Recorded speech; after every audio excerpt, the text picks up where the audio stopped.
Amari's annual scientific meeting provides a forum for young researchers like Mekdes Demisi to present their research to the academic community. Mekdes is a PhD candidate from Ethiopia, and she is developing a psychosocial intervention for people with bipolar disorder. Bipolar disorder is a mood disorder, and the core feature for bipolar disorder is the mood change, which which is characterized by the, the the change in mood. Sometimes the people with bipolar disorder will have low mood, which is called depression, and in another time they will have high mood, which is called the mania. I'm diagnosed with bipolar disorder type 2, so I'm more depressed oftentimes than manic, and my mania is a kind of milder one. I had depressive episodes for a long time, and I couldn't function, and it affected my professional life as well because I couldn't work, I couldn't focus, I couldn't, get out of bed, as simple as that. If I go through a hypomanic episode, I feel very ashamed afterwards the way I acted because it affects me and it affects other persons as well. Mental illness is not only the illness of the patient, but it also affects the family members and the community and the country at large because it has an impact on functioning of a patient. I have had a very tough life with bipolar disorder, but I'm really lucky to have educated parents and very supportive siblings. In bipolar disorder or any other mental illness, social support, emotional support is very important. So in our culture, families are very tied to each other. They are coming and supporting the patient. So it is the positive thing that we have in Ethiopia. With good management, self-management, and with the help of people around me,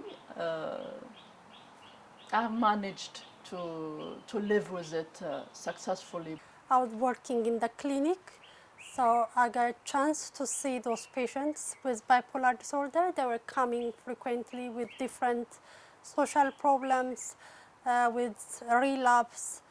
Some of them were not adherent to their treatment. When Magdas told me about her project, I was very much excited about it because it really helps. Medication is not the only option. The medication only may not work, so we need other treatment options, specifically in a place where there is no treatment option, despite having high prevalence.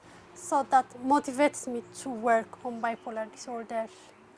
And my research topic is more focusing on developing and adapting psychosocial intervention for people with bipolar disorder.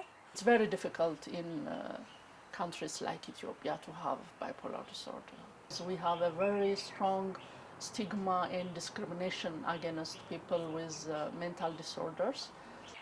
People have to have that culture of speaking out about their mental situations because this is not the case. Even in family, when you feel depressed, you just withdraw yourself. You don't come up to your siblings, to your parents, to talk about your feelings. That's the way most people are raised in Ethiopia.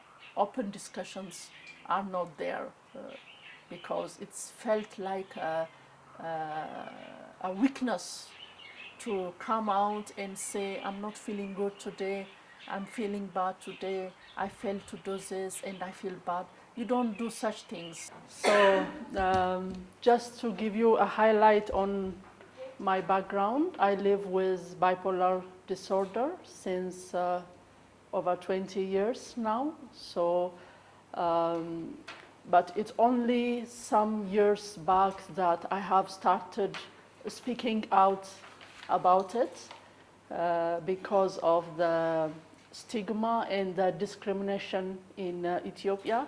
The Service Users Association is an association of people who have been diagnosed with mental illness. We wanted to have a voice in the health system.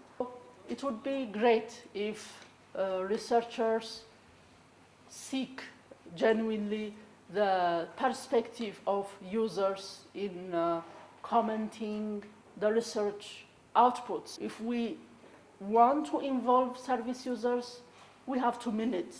We have to go for a meaningful participation. Bottom line, research